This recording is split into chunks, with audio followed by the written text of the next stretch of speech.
The sun rose like any other day over Littleton, Colorado. Inside Columbine High School, students gathered in their classrooms, chatting about weekend plans, homework, and the small worries of teenage life. Rachel, a soft-spoken girl with a smile that could light up any room, sat at her desk in English class. Her friends joked around, but she had a sense something was different today, something she couldn't quite place. Meanwhile, in another part of the school, Dylan and Eric, two 17-year-olds with an unsettling intensity, sat together, their eyes fixed on something only they could see. They had been planning this moment for months. The cold, calculated precision in their movements was terrifying, but to anyone else, they were just two ordinary high school students. As the bell rang, signaling the start of the second period, students shuffled between classes. Unbeknownst to them, the nightmare had already begun. Eric and Dylan moved through the hallways, their backpacks heavier than usual. Inside, they carried duffel bags filled with guns, ammunition, and explosives. In the cafeteria, students were finishing breakfast, oblivious to the threat that was inching closer. The school's annual spring break had just started, and the mood was light. But for Rachel, the unease she had felt earlier grew into a gnawing fear. She tried to shake it off, telling herself it was nothing, just her imagination running wild.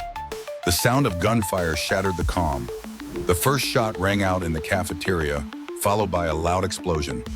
The blast sent panic surging through the students, turning the once bustling lunchroom into chaos. Screams filled the air as the halls erupted into madness.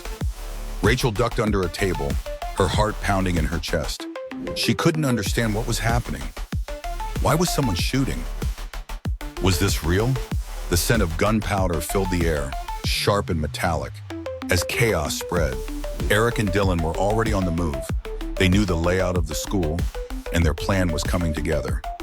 With cold precision, they moved from room to room, systematically targeting anyone in their path. Their faces were set in grim determination. As the gunfire continued, some students began to realize what was happening. A sense of bravery surged among the chaos. A few students, like Brandon, found weapons and fought back. Brandon, a quiet student known for his calm demeanor, charged at one of the attackers, knocking him off balance. But it was too late. The gunmen were too quick, too trained in their actions. Elsewhere in the library, a group of students huddled together, crying and praying. They heard the footsteps of the killers approaching, their boots heavy and deliberate on the floor. But something unexpected happened. A teacher, Mrs. Fisher, who had been hiding under a table with several students, made a split-second decision. She grabbed a fire extinguisher and, with all her strength, sprayed it in the direction of one of the gunmen, temporarily blinding him. It wasn't much, but it was enough. A small act of resistance, of courage, gave the students in the library a precious few moments to escape. As they fled, the adrenaline carried them forward, but they would never forget the sounds of violence they left behind. The final moments unfolded with horrific clarity. Dylan and Eric, exhausted from their rampage, finally took refuge in the library. The police had arrived at the school, but it was too late. Officers stood outside, unsure of how to proceed, as the gunmen barricaded themselves inside, their faces set with an unsettling sense of calm. Rachel, having escaped to the parking lot, watched in horror as SWAT teams surrounded the school. She thought of her friends, the ones who had been so close yet so far. She thought of her family, her mom's worried voice on the phone when she'd left for school that morning. She thought of how everything could change so fast, how the world could break apart with one act of violence. The world would never be the same. The news spread like wildfire. And soon, the world learned the names of Eric Harris and Dylan Klebold, the two young men responsible for the massacre. As the death toll rose, so did the questions.